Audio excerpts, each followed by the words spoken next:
to do, but they do still have a bit of time here. And they've got to feel comfortable with that, but they have all their play sequences called. If they get out of bounds, that allows them to huddle and call another play. But if they don't, it's hurry up to the line of scrimmage and either spike it and stop the clock or continue to move it downfield in order to try and get in range and win this game. See if they can do just that. Clock continuing to roll as the Rams try to get going again. Stafford looking underneath. He's got Akers. And he'll wind up getting about 8, but the clock will run. Also, don't forget, it's now 3rd down.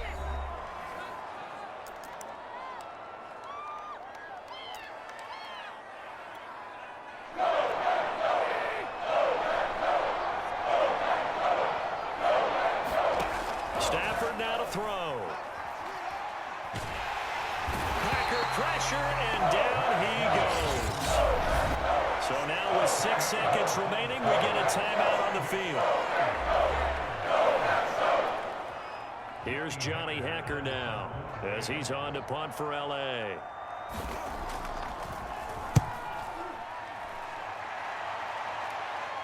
Fair catch signaled for and taken just shy of the 30-yard line. Final whistle blows, and we need some extra time here to decide who will be the victor. 60 minutes, just not enough some days to decide who's going to win the game.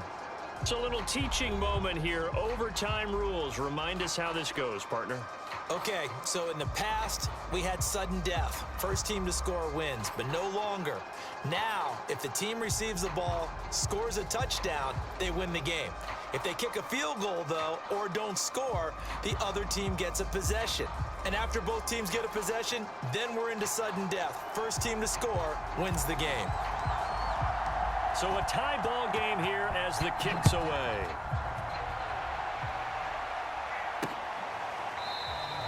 And no return here to begin the overtime session. That'll be a touchback. Here's the Los Angeles offense as they get set to take possession. They're set for their first drive here in overtime, and this is where the crowd can really become a factor. They've had to battle it all day, but I know what you're saying. In overtime, that gets doubled, doesn't it? At least, because now the crowd really wants to be involved and help their team, and that first drive can dictate the whole thing because they know if this team takes it downfield and scores a touchdown, it's game over. It's been loud in here so far. So into Packer territory now. Here's 1st and 10 at the 49-yard line. And that play goes nowhere. Taken down, losing yardage at the 50, right at midfield. Officially, it's a 1-yard loss. That's going to bring up 2nd and 11.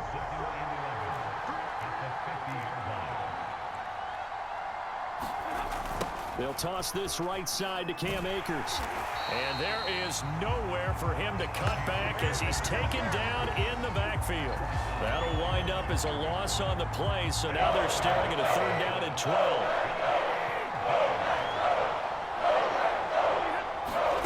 Now Stafford.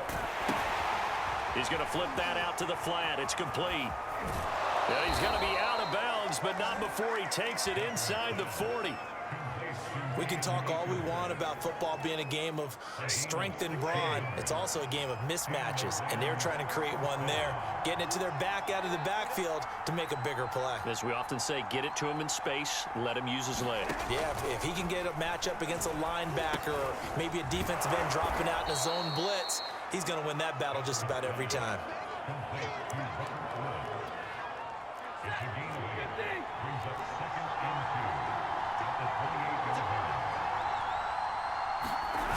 Here's a run with Akers on 2nd down. And he will lose yardage back to the 34-yard line. It goes as a loss of 6. And now 3rd down. It's not easy playing the corner, is it? A lot of times you got to defend against the pass, but sometimes you have to play against the run. How about the job he did there, crashing inside to make that tackle for a loss. And this play comes to a halt at the 33, and obviously that's well short of the 1st down. Call it a 1-yard gain on the play, and it'll be 4th down. Well done to sniff that out defensively. He had it diagnosed pretty quickly. I love that description because diagnosed is perfect on that one. Read his keys, made the play, and he couldn't even get going moving the football. This one no doubt important for Matt Gay. This to at least get him a lead here in overtime. no good. And that changes everything here in OT.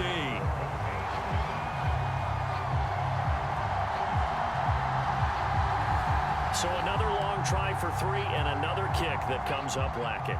Yeah, this isn't going to do any wonders for his field goal percentage, but you have to figure as a head coach that when you send a guy out there to try and kick from that distance, it's a 50-50 proposition at best.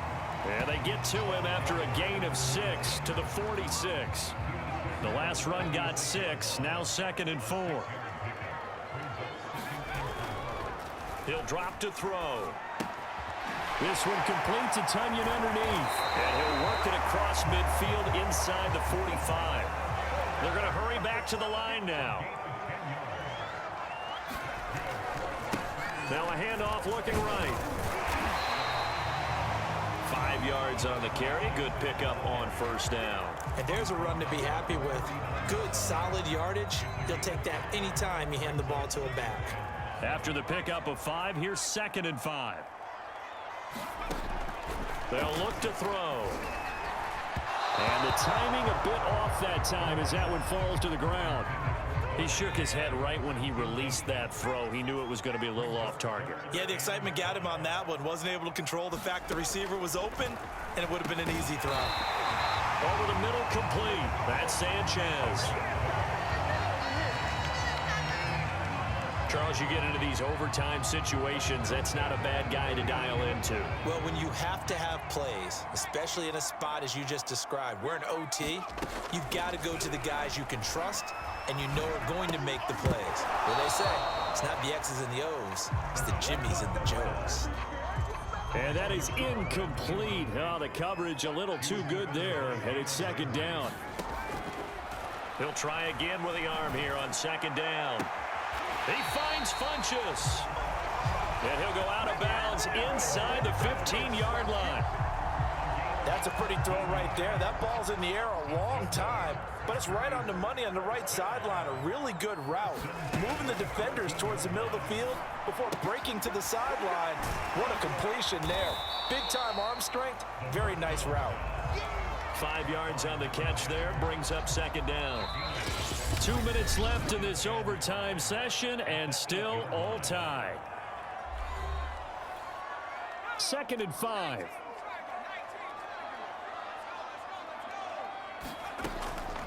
Back to throw here. And this will be caught. Touchdown. They needed overtime to get it done, but put this one in the win column. So the game-winning touchdown came through the air in overtime. 4 quarters wasn't enough. We were treated to a really good one, weren't we, Parker? That we were, and I just love being able to be witness to a game like this. All the way through. Who's going to win it? Oh, we're getting overtime? Great for us. A lot of tension on the field. Very tough. Not a surprise it ended with a passing touchdown. That's the way we play in the NFL. But the execution was pretty darn good. So for Green Bay, they continue to keep pace for that first-round bye as they move to 11-1. And they'll be able to enjoy this one through the bye week before they get back at it again. Meanwhile, for L.A., it's starting to look like it won't be their year as they drop to 5-6. And they'll be on the road next week as they get a date with the Jaguars in Jacksonville. That'll do it for us. I'm Brandon Gaudin alongside Charles Davis. Thanks to our entire crew as well. We'll talk to you next time. So long, everybody.